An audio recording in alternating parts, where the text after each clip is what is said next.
alleged harassment, ransacking of homes amidst calls for withdrawal of the troops did not materialize. Breaking his silence on the matter today, President Akufo-Addo told the Deborah of Chiefs and people of Keta that the deployment of officers across the country was to help security agencies secure the country's borders and not to harass civilians. Well, he indicated his willingness to set up a committee to investigate the matter as agreed with the Volta Regional House of Chiefs. The lingering anxieties about the deployment led to a delegation of chiefs from the Volta Regional House of Chiefs, led by its president, coming to see me at Jubilee House on what I believe some people have termed, quote, the military invasion of the Volta region, unquote. We had what I consider to be frank and mutually respectful discussions, and after 2.5 hours I suggested to them that I would set up a committee composed of members from both sides to interrogate further the matters they had brought so we can have a satisfactory resolution. In other words, these confidential discussions were not completed. And as I waited to get the names of the 3 nominees from the eminent chiefs, some members of the delegation started making public statements about what they said had taken place at the meeting. It serves little purpose at this stage to offer different accounts of what took place. Suffice it to say, I am going to go ahead if the chiefs are still prepared to submit their 3 nominees, as was agreed, to constitute this committee to resolve quickly all the issues and reassure everybody. Obviously, let me spell out clearly again, for the benefit of all of us, that the Volta region was not singled out for any special military operation, and there was certainly no political or ethnic agenda. We live in a difficult neighborhood where terrorist activities have become everyday matters for many countries in the region, especially, regrettably, in our immediate northern neighbor of Burkina Faso. That we have so far been spared the ravages of the terrorists is the result of the hard work and constant vigilance of our security services and the grace of the Almighty. But we have to be on constant alert, and if and when we have reason to tighten the security along our borders, it is my responsibility to do so. Now, the president was also unhappy about what he described as concocted videos posted on social media to denigrate him and his government on the alleged military harassment. Volta region is an integral part of the Republic of Ghana.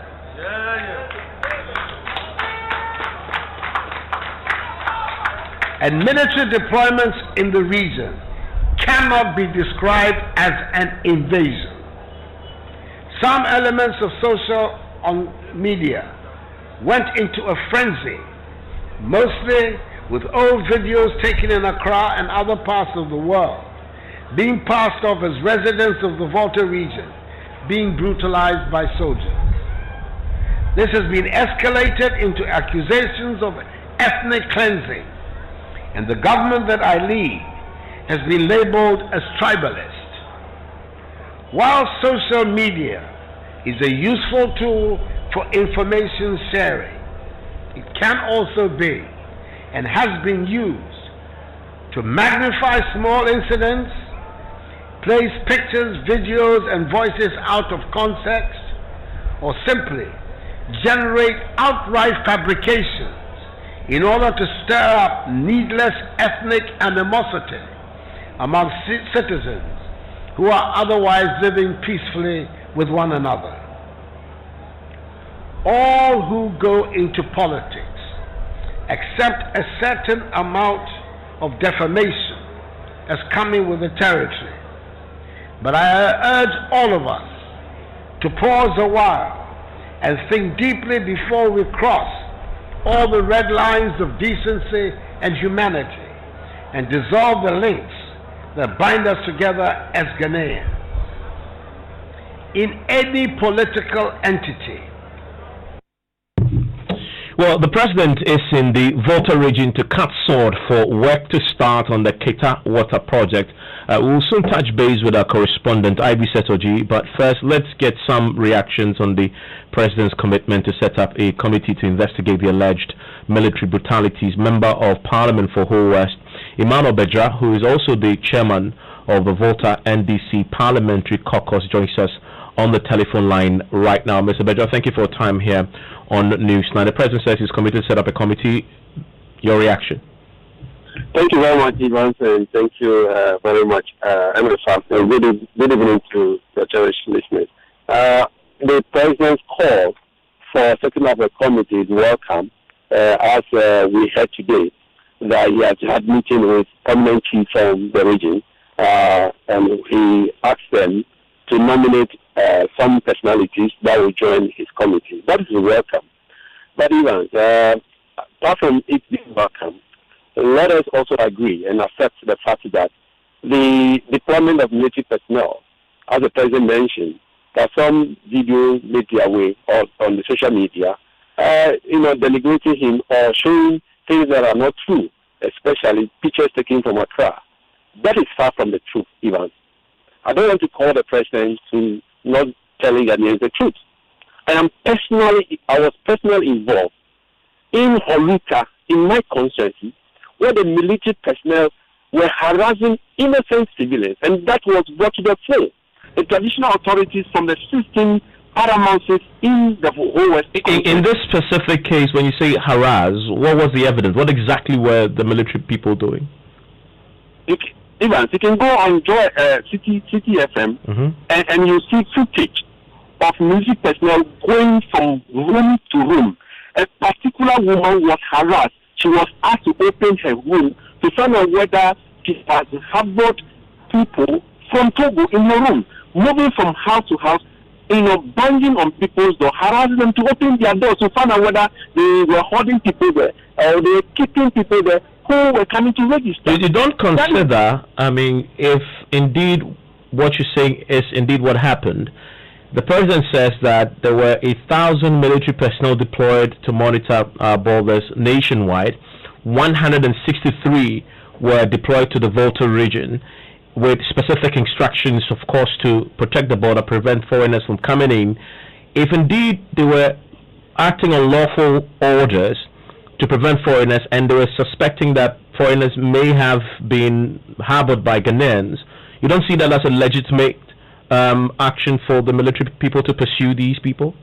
Unfortunately, the military personnel did not tell the woman or told those that they were harassing, that they were looking for people who were coming to cause any problem in the country. What they said was that they were keeping people in their rooms who were coming to register. So if the president is calling for an investigation, we supported it, and I supported it 100%. Even in addition to that, I traveled all the way from Parliament in Accra to Banda, where voters are, and I saw it with my physical eyes. I witnessed the fact that voters were prevented by military personnel. We took photos, we took videos of that, and it's all over. That voters were prevented. They were told that they are not Ghanaians, therefore they will not allow them to register by military personnel. These were reported nationwide.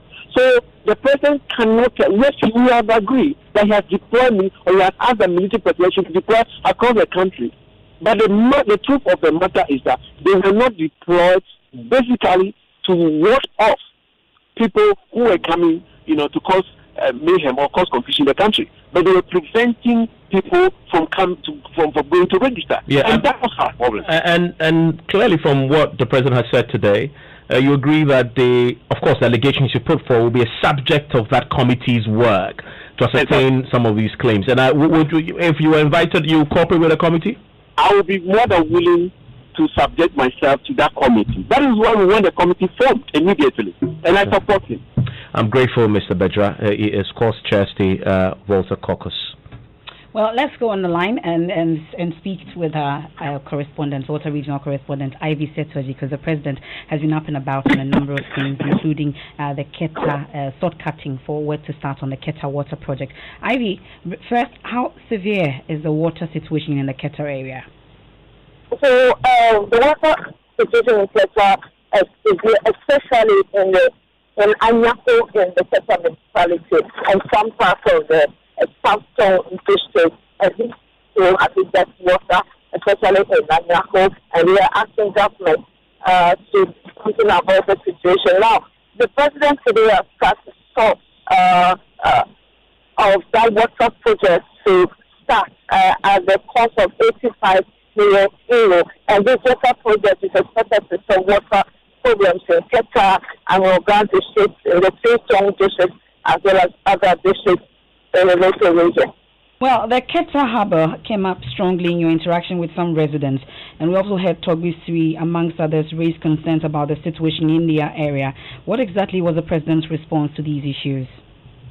Well, the President said that the feasibility study is underway, and very soon he's going to come back to cut short for the project to commence early next year. So that's what the President has been saying. There is the Keta Landing Beach project, construction of which commences in September. And of course, that which has brought me here today, the 85 million euro facility for the Keta water supply rehabilitation and expansion project. And as I said earlier, the Keta Harbour project is very much on the horizon, and God willing, I'll be back here to cut the sword for the commencement of construction.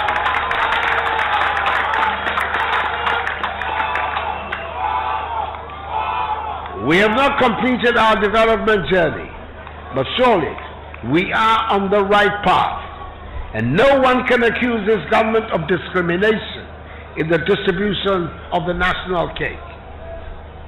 I lead a government in which people from this region play critical roles, and I have, in the most sensitive areas of government, people from the region who work with me and advise me on a daily basis. I cite these not to suggest there's anything extraordinary in having these people work with me because they are elders or come from the Volta region, but because I've been forced to look deep inside me as a result of the virulent language that has been directed at me personally at the government I had. Awamafia, Togbeo, Mamao, distinguished ladies and gentlemen, I am a student of history, and I will never forget the sacrifices that were made by our forebears to bring us to present-day Ghana. President Akufo-Addo in the Volta region, bringing an end to the first part of election headquarters here on Newsnight. We'll come back with more on this. I'm sure you're dying to hear from Brigadier General Mensah Emefa. Yes, Brigadier General Mensah, who's joined a very interesting political party. I'm interested to hear why that particular party. Well, the party is called GUM. Yes, GUM. Ghana Union Movement. They have some response. Yeah, GM. Exactly. Okay. GUM. So when I say GUM, you say yeah, GM. GUM. Yeah, GM. GUM. It's time for business. George Jaffe, what's the latest? More Ijapa. Yeah, more on Ijapa, because we are getting some indication that the deal will go ahead. Despite all these indications, we'll be hearing from the finance minister on his reasons and justifications, and Emefa, all other things being equal. Maybe the country's international airports could be open for international travels. We'll be getting more from the aviation minister, Kofi Adda. The business news on Newsnight is brought to you by MTN Business. Welcome to the new world of business. Kingdom Books and Stationery, your number one stop shop for all your office essentials. And First National Bank, we are the bank that understands your business. First National Bank, how can we help you? Puma Drinks, ready to add flavor to your life? Puma Drinks, bursting with so many flavors, you just can't have enough. We give you nothing but the best, we stay above the rest. More quality, more affordability. Kingdom Books and Stationery.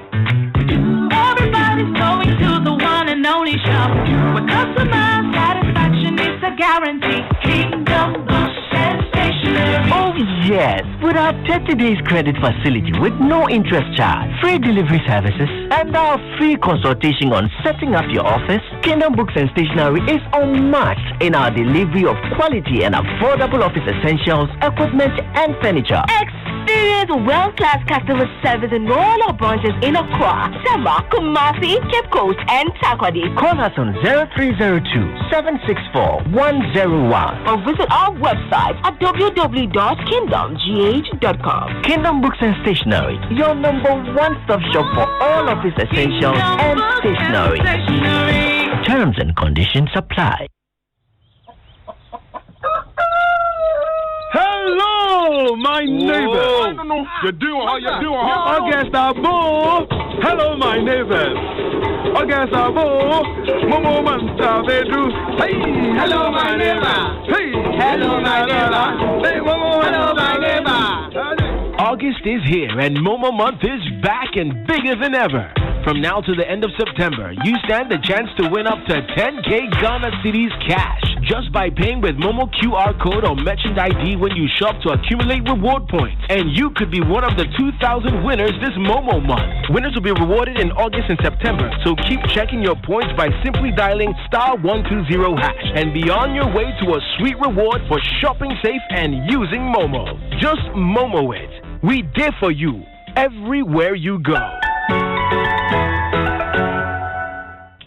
You're welcome back to Business on Newsnight. Now, government has given some strong indication of going ahead with the JAPA deal. We seek to monetize the country's mining royalties. Now, this is despite the current opposition to the deal because of transparency concerns. Speaking at a news conference at the Finance Ministry, Finance Minister Colonel Ferreira insisted that they had carried out all the necessary due diligence and consultation whilst ensuring that the country is going to benefit fully from this deal. So I wouldn't worry about that right. The issue, I think it was 1993 when the country listed Ashanti Gold Fields, and it was just an intensely, divisive period. But in the end, that was good for that moment, and it got done.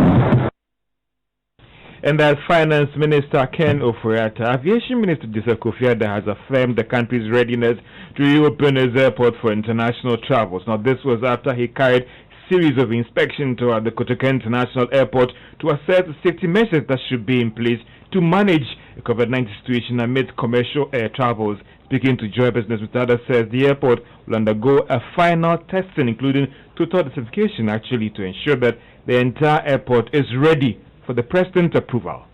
We're hoping by tomorrow everything will be set, and then depending on how the final testing takes place, the declaration will be made by the President when he addresses the nation on Sunday. So when is the final testing? It will be happening by tomorrow on Saturday. When they do the full-blown simulations and finish, we will disinfect the airport totally. Because now the work is going on, we never know who's part of the work team and what they're carrying. Once all done and they're ready to operate, we'll come and disinfect the airport fully and then leave it open for operations. So are we confident that September 1 we will be able to... We are hopeful, very hopeful, very positive. We want to make sure all the installations are done, the setup is ready, and the dry test has been carried out before we do the disinfection. So that should actually be at least not earlier than 24 or 48 hours before we actually start operating. We want to make sure it's really sanitized decently enough. So Joseph Kofi Adda is the aviation minister speaking there. Looks like Emefa, the ports might be open because there's a simulation exercise that's currently ongoing where people will be tested just when they get to the airport before they are released into the system. So there's a matter that we are discussing further on Sunday on Beyond the Lockdown. Hopefully we may get the President addressing the nation, but we'll have the Ghana Airport Company Executive Director, Mr. Yao Kwakwa. We'll also have the Ghana Health Service Director, Dr. Patrick Abwaji, and then of course the Information Minister Kojo Oponkoma, taking all your questions when it comes to the reopening of our airport. I would definitely not miss that. People like Evans Mensah, they travel a lot, so they need this information. Okay. Two other stories, banks have challenged claims of not doing enough to deal with fraud cases in the banking sector. A new Bank of Ghana report cited internal banking staff for aiding these practices. The development has left many accusing these banks of not showing much seriousness to the issue, but the acting chief executive of the Ghana Association of Bankers, John Ewa, says that is not the situation on the ground. As you can see, the declining trend in the level of success, the success rate of the fraudsters, and the declining trend of it attests to the fact that the systems that banks have put in place is yielding the results that is anticipated. Unfortunately, we still recorded significant numbers in terms of number of cases, but in terms of amounts that were successful or lost, you realize that the industry came down. I'm talking about the entire country. The fraud cases for the financial services sector came down. And again, it is even possible that within that population, the portion that belonged to the banks would have come down significantly, but we do not have that data set at the moment to speak intelligently on it. By speaking to the bank, and that's the acting chief executive of the Ghana Association of Bankers, John Ewua.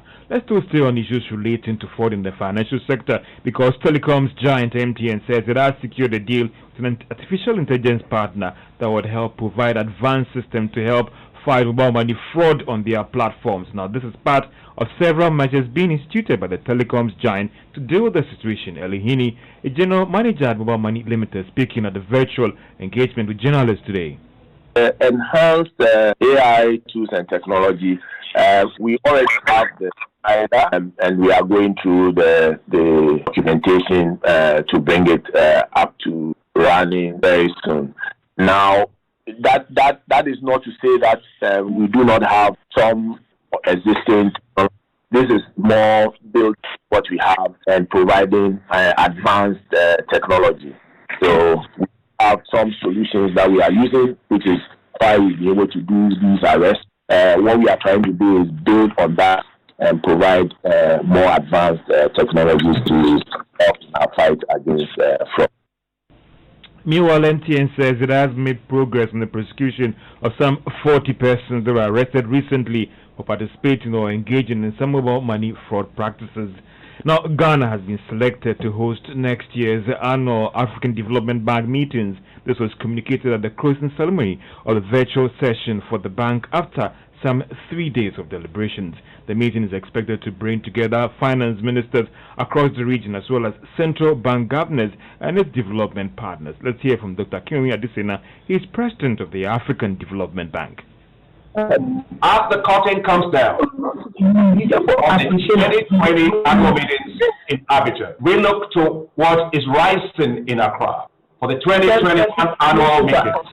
So congratulations to you, Ghana, and to Governor Ofori Atta, the Minister of Finance of Ghana, who now assumes his new role as the chairperson of the Board of Governors. Until I see you again in Accra this year for 2021 annual meetings, stay well, stay safe, and stay healthy. Here is to all of you a virtual high five. Thank you all very much, and God bless you all.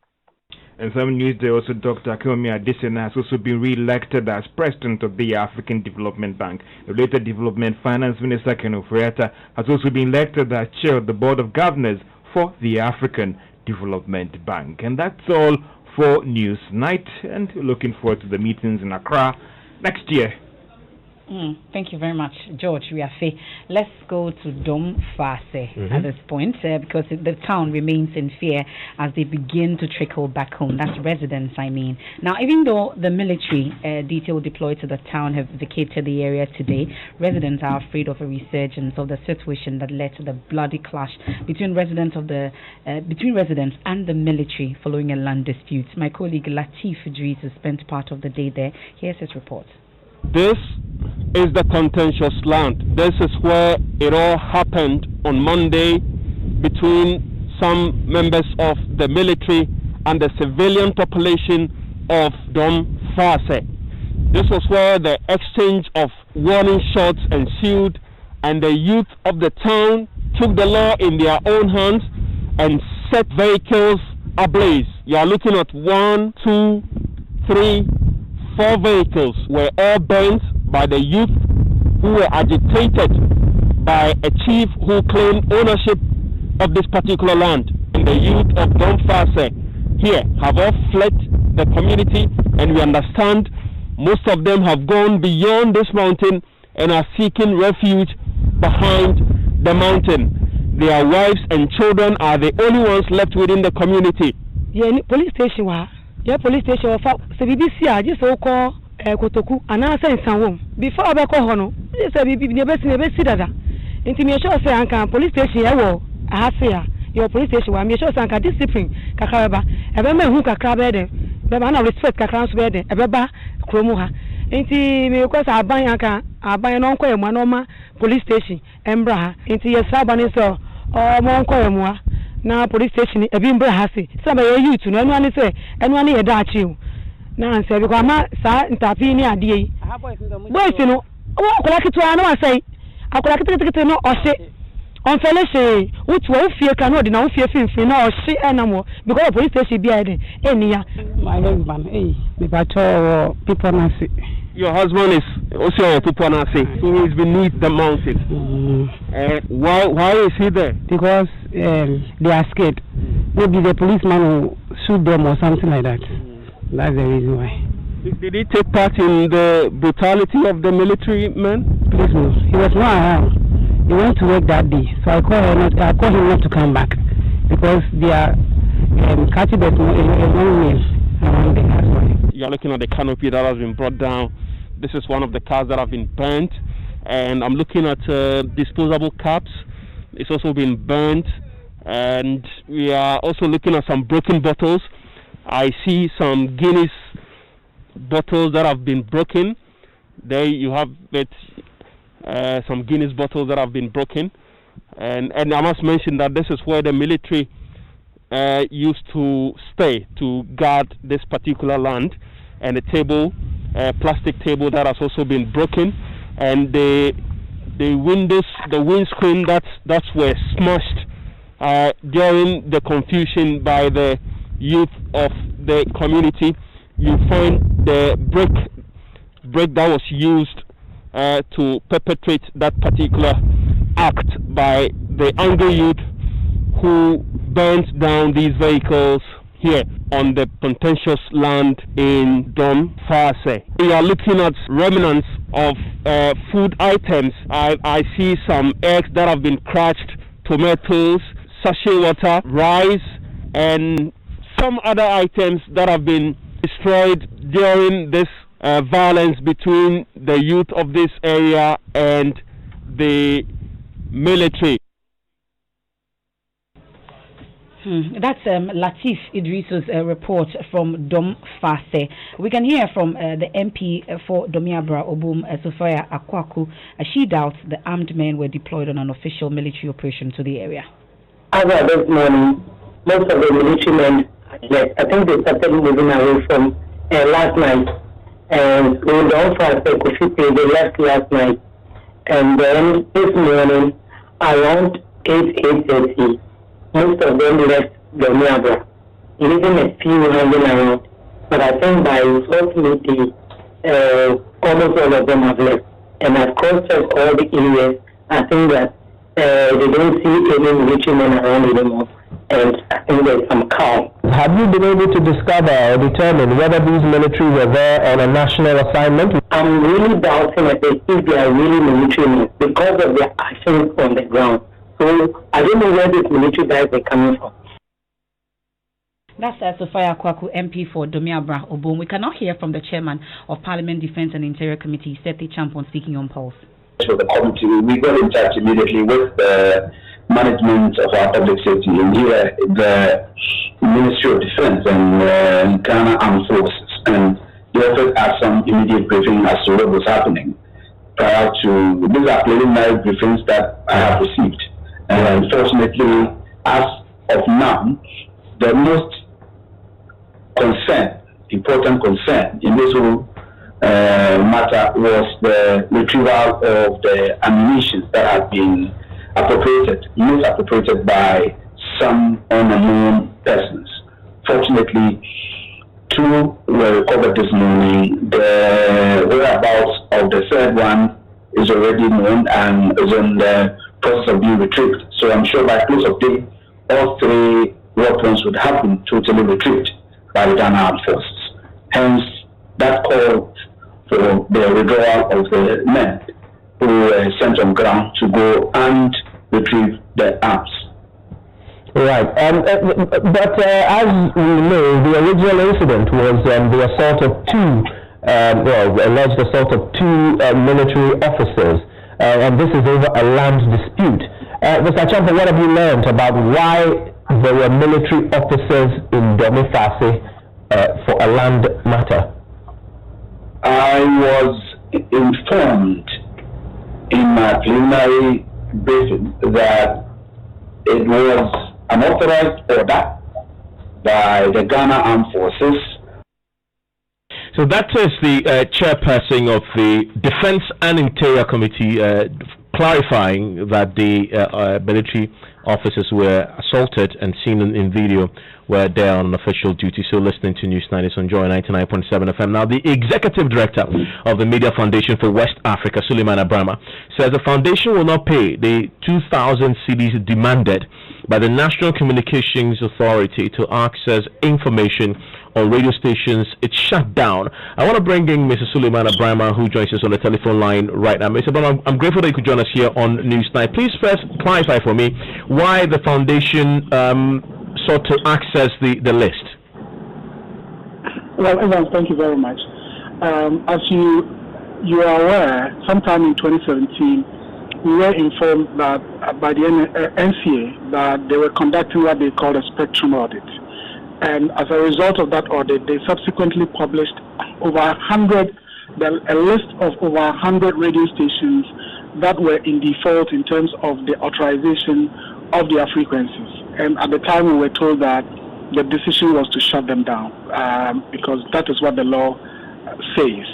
Subsequently, we also heard that the Electronics Communications Tribunal had also made a decision that radio stations that had failed to renew their authorization must be deemed non-existent and therefore technically shut down.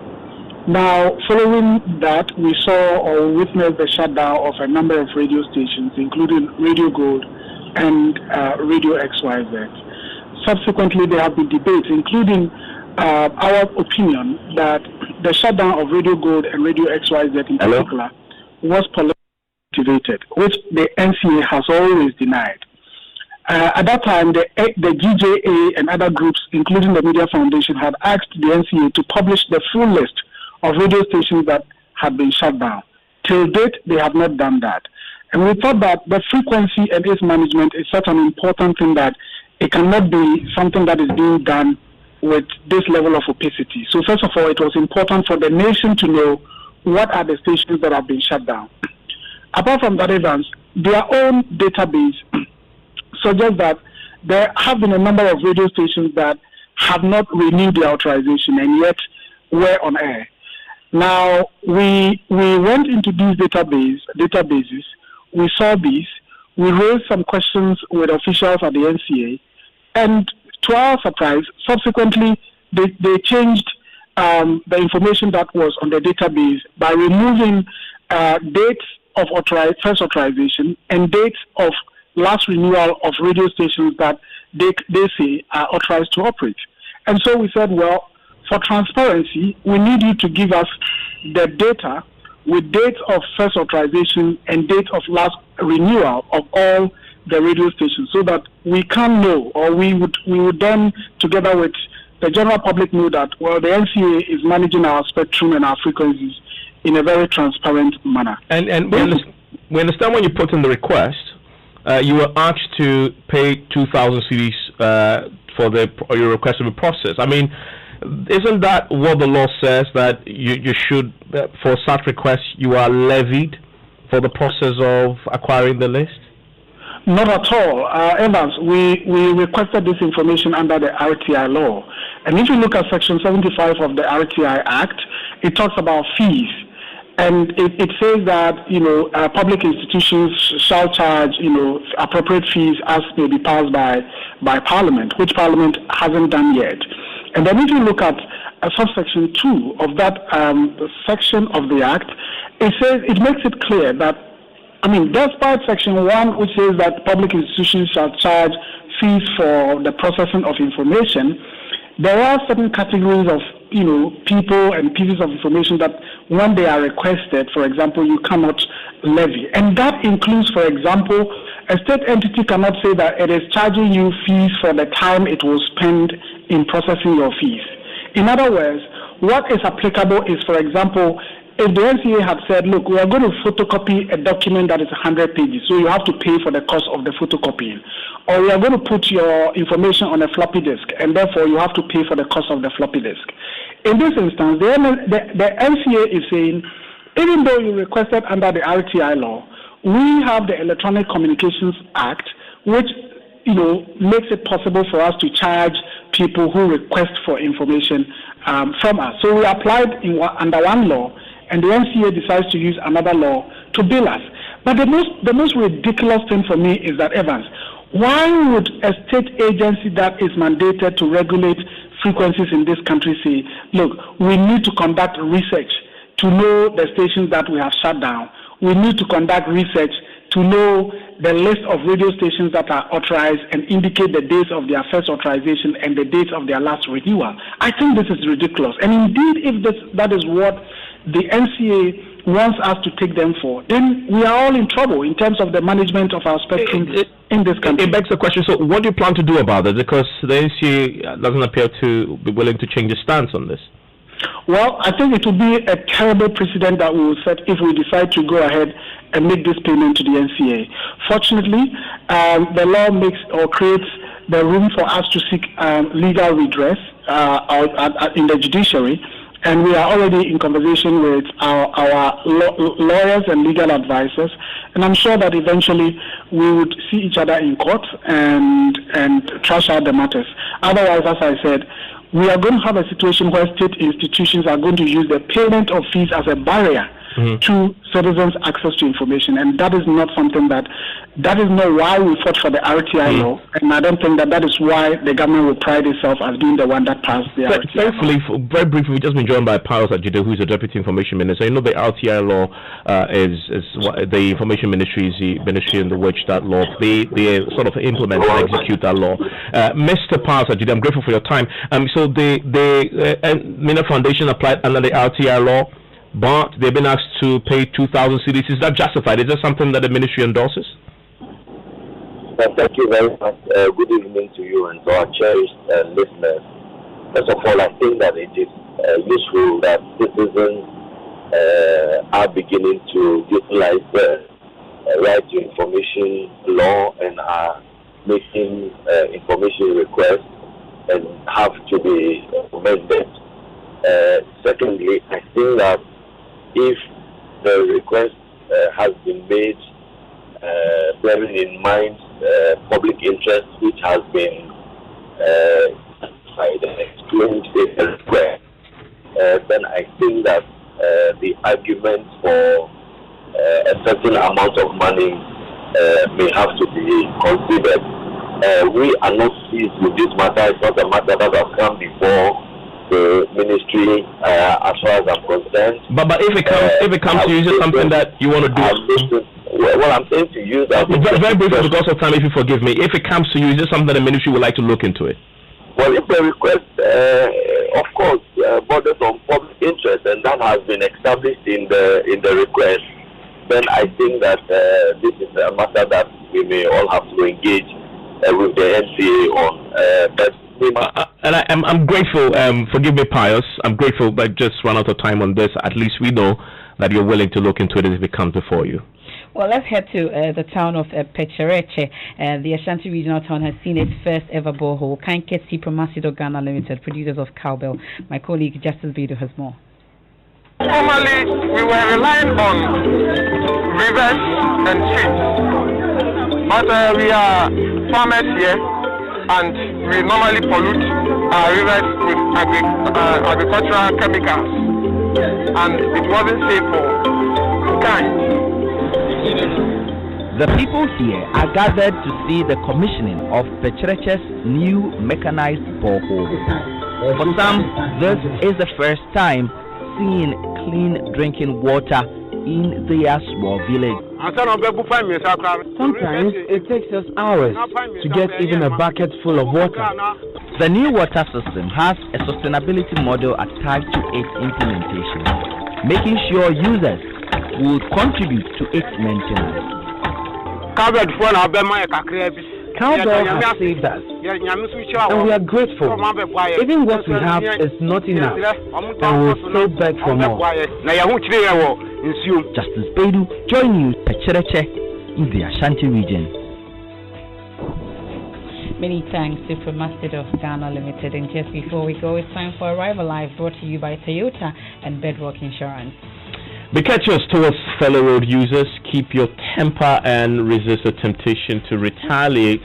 Why are you smiling? You're one of those, huh? No. You're one of those. Oh, goodness. An act of anger can cost you your life or that of other road users. I'm pretty calm. There's nothing you can do that gets my attention. I just move on with my life. Just like me, I'm very, very calm. And that's it for tonight's edition of Newsnight. There's more when you log on to myjoyonline.com. Up next is Personality Profile, and we're hosting Jifa Abla Gomashi. I admire her so much. Okay, she's on. Remember that Arrival Live is brought to you by Toyota and Bedrock Insurance.